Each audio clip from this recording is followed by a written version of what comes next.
Քաղաքական այսօր էլ կարևոր դերակատարներից մեկը սպառնում էր ինձ սպանել եւ դրա մասին հայտնի էր դարձել այդ ժամանակ ոստիկանապետ Վլադիմիր Գասպարյանին։ Ինքը տեղեկացրել էր գործող իշխանությանը, որոշել էին, որ ինձ պետքա անվտանգություն տրամադրեն եւ տևական ժամանակ միջև կարծեմ 14-15 թվականները միջև Հովիկ Աբրամյանի վարչապետ դառնալը ես անվտանգության աշխատակիցների ուղեկցությամբ եմ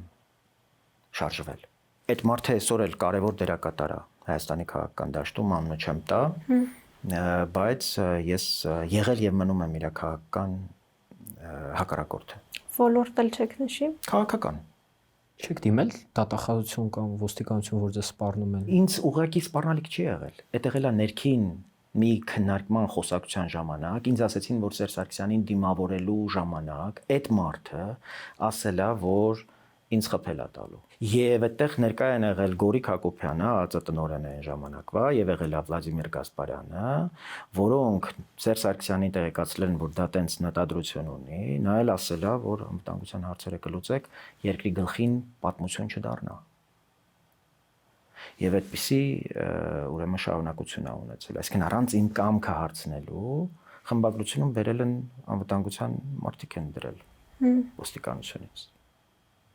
Ես երբ ուզեցել եմ հասկանամ, ասել են դու չես կարող բան անես։